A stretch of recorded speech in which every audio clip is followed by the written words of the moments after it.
No niin, Turusta ollaan tulossa. Oltiin siellä Anopin syntymäpäiväjuhlia vähän viettämässä.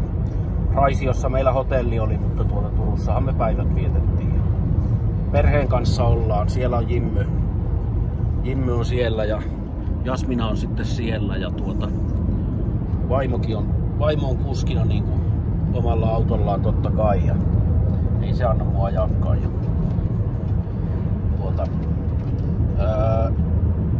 Käytiin Koski-TL:ssä ystäviä tapaamassa ja sen sellaista. Ihan mukava reissu. Tämä varmaan jää viimeiseksi reissuksi sitten ennen minun kuntoutusjaksoa, mikä on sitten elokuun lopulla. Moni kyseli tuossa edellisellä videolla, ehkä mä pistin siihen vähän raflaava otsikon, mutta moni kysyi, että mitä maatalous, että loppuuko se vai ei. Ja siitä on sitten ollut vähän tuossa kylälläkin ehkä puhetta, niin ei suinkaan lopu, vaan päinvastoin. Maatalous on se, mihin nyt panostetaan enemmän. Ja se on vaan semmonen juttu, että jos ei maatalouteen panosta, jos ei siinä kehitä itseään, niin se on vähän turhaa hommaa. Elikkä mullakin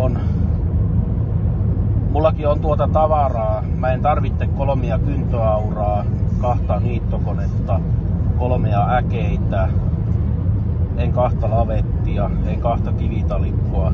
Siksi niitä myydään pois, koska mä en tee niillä mitään ja ne vie oikeasti tilaa aika paljon, kun meillä ei ole mikään kovin iso tuo piha, missä säilyttää sitä tavaraa.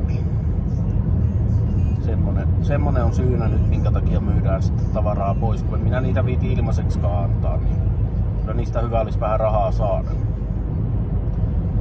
Siinä on niitä reittä pitkin tulleita koneitakin kyllä jonkun verran, että niitäkin vähän koitettu myydä, mitkä on tullut tuolta Appiukon kototilalta.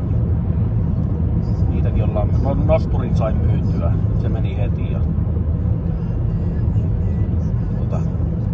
kaivinkonetta on myymässä, mutta katsotaan nyt, kun kaivinkoneellekin olisi käyttöä, mutta pitää nyt vähän funtsia, että vaihanko mä se isompaan kaivinkoneeseen vai mitä mä teen sitten, mutta se ei ole nyt tämän vuoden homma. Tälle vuotta ei ole enää kaivinkoneelle töitä tiedossa itsellä, että se ei ole nyt niin kuin tämän vuoden asia enää. Se menee sitten ensi vuodelle, jos menee, mutta jotakin uutta on tulossa, mutta siitä lisää tuonnempana sitten tuonnempana. Mutta joo, tosiaan maatalous jatkuu ja elämä jatkuu entiseen malliin meillä, että ainakin nyt toistaiseksi, että ei tässä sen ihmeempää, niin katsotaan mitä tehdään sitten, kun päästään Lappajärvelle.